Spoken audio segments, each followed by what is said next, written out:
আহলে হাদিস, তো আহলে হাদিস আহলে হাদিস আহলে হাদিস তো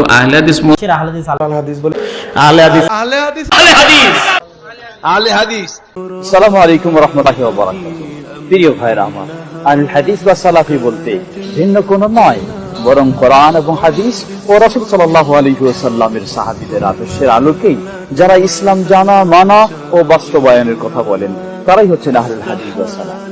আমরা যেন সকলেই সেভাবেই ইসলামকে মেনে নিতে পারি। আল্লাহ আমাদের তৌফিক দান করুন, আমিন। পৃথিবীতে যেখানে যারা মানুষের মতামতকে উপেক্ষা করে কোরআন এবং সহিহ হাদিস মেনে চলতে চায়, তারাই আহলে হাদিস। ইসলামী দলগুলিকে উল্লেখ করে যাদেরকে মুক্তিপ্রাপ্ত দল বলে ঘোষণা করেছেন, সেই দলটার নাম হচ্ছে আহলে হাদিস।